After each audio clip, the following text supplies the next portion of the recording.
ನಮಸ್ಕಾರ ಮಾಡ್ರಿ ಒಂದ್ಸಲ. ಎಂಥ ಒಳ್ಳೆ ಕಾರ್ಯಕ್ರಮ. ಅಥವಾ ಒಂದಿರಬೇಕು, ಕಾರ್ಯಕ್ರಮ ಮುಗಿಯೋ ಹೊತ್ತಿಗೆ ಕಾರ್ಯಕ್ರಮ ಸ್ಟಾರ್ಟ್ ಆಗಿದೆ.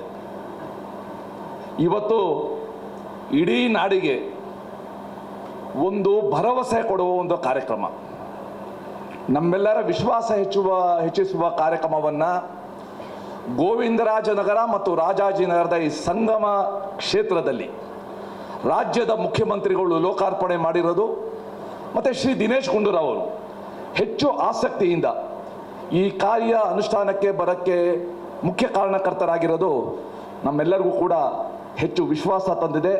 ರಾಜ್ಯದ ಮುಖ್ಯಮಂತ್ರಿಗಳಿಗೆ, ರಾಜ್ಯದ ಆರೋಗ್ಯ ಸಚಿವರಿಗೆ ನಾನು ಹೃತ್ಪೂರ್ವಕ ಧನ್ಯವಾದಗಳನ್ನು ಸಲ್ಲಿಸ್ತೇನೆ.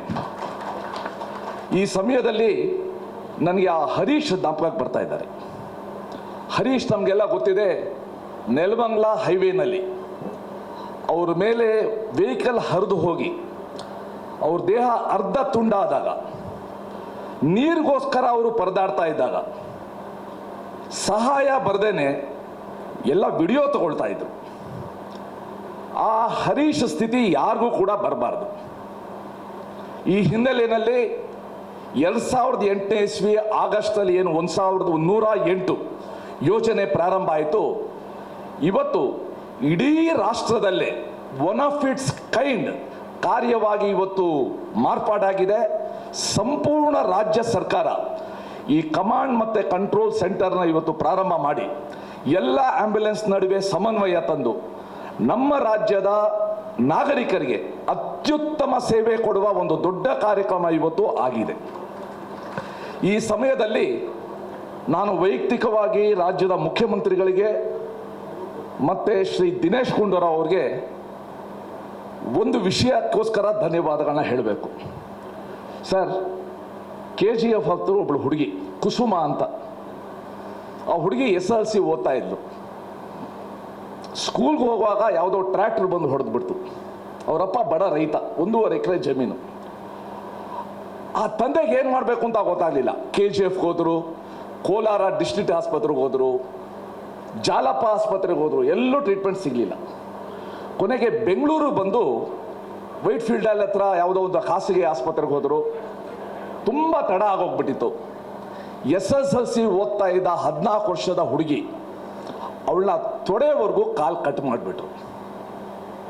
ನನಗಿದು ಹೇಗೆ ಗೊತ್ತಾಯಿತು ಅಂದರೆ, ಆ ಹುಡುಗಿ ಆ್ಯಂಬುಲೆನ್ಸಲ್ಲಿ ಬಂದು SLC ಎಕ್ಸಾಮ್ ಬರೆದ್ಲು. ಆ್ಯಂಬುಲೆನ್ಸಲ್ಲಿ ಬಂದು SLC ಎಕ್ಸಾಮ್. ಅದು ಕೇಳಿ ನಿಜವಲ್ಲೂ ಕೂಡ ನನಗೆ ಆ ಹುಡುಗಿ ಬಗ್ಗೆ ಹೆಮ್ಮೆ ಬಂತು. ಆ ಹುಡುಗಿ ಮನೆಗೆ ಹೋಗಿ ನಾನು ಮಾತಾಡಿ, ನಿಂಗೊಂದು ಕೃತಕ ಕಾಲು ಕೊಡಿಸ್ತೀನಿ, ನಿನ್ನ ಕಾಲ ಮೇಲೆ ನಿಂತ್ಕೊಳ್ಳೋಂಗೆ ನಾನು ಮಾಡ್ತೀನಿ ಅಂತ ಧೈರ್ಯ ಕೊಟ್ಟು ಬಂದೆ. ಇತ್ತೀಚೆಗೆ ಒಂದು 20 ದಿವಸದ ಹಿಂದೆ ಆ ಹುಡುಗಿಗೆ ಮತ್ತೆ ಇನ್ಫೆಕ್ಷನ್ ಆಗಿ ಮತ್ತೆ ಅದೇ ಆಸ್ಪತ್ರೆಗೆ ಸೇರಿಸಿದ್ರು ಮುಖ್ಯಮಂತ್ರಿಗಳೇ. 5 ದಿವಸ ಆ ಆಸ್ಪತ್ರೆಯವರು ಅವ್ರ ತಂದೆಗೆ ರನ್ನಿಂಗ್ ಬಿಲ್ ಅಂತ ಕೊಟ್ಟರು. ಫೈನಲ್ ಬಿಲ್ ಅಲ್ಲ, ರನ್ನಿಂಗ್ ಬಿಲ್ 5.5 ಲಕ್ಷ. ಆ ತಂದೆ ಹತಾಶನಾಗಿ, ಸರ್ ದಯವಿಟ್ಟು ನನ್ನ ಕಿಡ್ನಿ ತೊಗೊಂಬಿಡಿ, ನನ್ನ ಹತ್ರ ದುಡ್ಡಿಲ್ಲ ಅಂತಂದ. ಅದು ನನಗೆ ಗೊತ್ತಾಯಿತು. ನಾನು ಆಸ್ಪತ್ರೆ ಹೋಗಿ ಮ್ಯಾನೇಜ್ಮೆಂಟ್ ಜೊತೆ ಎಲ್ಲ ಮಾತಾಡಿದೆ. ಕೊನೆಗೆ ದಿನೇಶ್ ಗುಂಡೂರಾವ್ ಅವ್ರಿಗೆ ಫೋನ್ ಮಾಡಿದೆ ನಾನು. ಸರ್, ಈ ಹುಡುಗಿಗೆ ಏನಾದ್ರು ಮಾಡಬೇಕು, ನಾವು ಇಂಥ ಫ್ಯಾಮಿಲಿಗೆ ನಾವೇನಾರು ಮಾಡಬೇಕು ಅಂತ. ಖಂಡಿತ ನಾವು ಮಾಡೋಣ ಅಂತಂದರು. At the same time Prabhakar ಇಲ್ಲಿ ಕೂತಿದ್ದಾರೆ, ಮುಖ್ಯಮಂತ್ರಿಗಳ ಮಾಧ್ಯಮ ಸಲಹೆಗಾರರು, ನನಗೆ ಹಳೆಯ ಸ್ನೇಹಿತರು. ಅವ್ರಿಗೆ ಫೋನ್ ಮಾಡಿದೆ.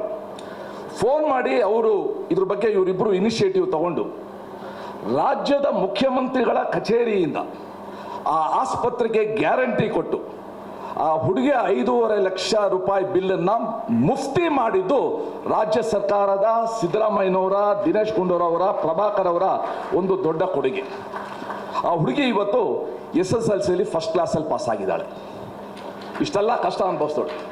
ಇವತ್ತು ಆರೋಗ್ಯದ ಬಗ್ಗೆ ನಾವು ಎಷ್ಟು ಗಮನ ಕೊಟ್ಟರು ಕೂಡ ಸಾಲದು. ಆ ಹತಾಶ ಸ್ಥಿತಿಲಿದ್ದಾರೆ. ಈ ಒಂದು ಸಮಯದಲ್ಲಿ ಈ ಕಮಾಂಡ್ ಮತ್ತು ಕಂಟ್ರೋಲ್ ಸೆಂಟರ್ ಮಾಡಿ ರಾಜ್ಯ ಸರ್ಕಾರ ಬೇರೆ ಎಲ್ಲ ರಾಜ್ಯಗಳಿಗೆ ಮಾದರಿ ಕೆಲಸ ಮಾಡಿದೆ. ಮತ್ತೊಮ್ಮೆ ನಾನು ಹೃತ್ಪೂರ್ವಕವಾದ ಧನ್ಯವಾದಗಳನ್ನ ಸಲ್ಲಿಸ್ತಾ, ನಾನು ಪ್ರಿನ್ಸಿಪಲ್ ಸೆಕ್ರೆಟರಿಗೆ ಹೇಳ್ತಾ ಇದ್ದೆ, ಹಾರ್ಡ್ವೇರು ಸಾಫ್ಟ್ವೇರ್ ಎಲ್ಲ ಚೆನ್ನಾಗಿದೆ, ಇದ್ರ ಜೊತೆ ಬೇಕಾಗಿರೋದು ನಮ್ಮ ಒಟ್ಟು ಸಿಬ್ಬಂದಿಗೆ ಎಂಪತಿ ಬೇಕು. ಆ ಆ ವ್ಯಕ್ತಿಗಳ ಬಗ್ಗೆ ಕಾಳಜಿ ಬೇಕು. ಆ ಕಾಳಜಿ ಯಾವತ್ತೂ ಮಾಸದೇ ಇರಂಗೆ ನಮ್ಮ 108 ಈ ಕಂಟ್ರೋಲ್ ರೂಮ್ ನೋಡ್ಕೊಳ್ಬೇಕು ಅಂತ ಹೇಳಿ ನನ್ನ ಎರಡು ಮಾತುಗಳನ್ನು ಮುಗಿಸಿ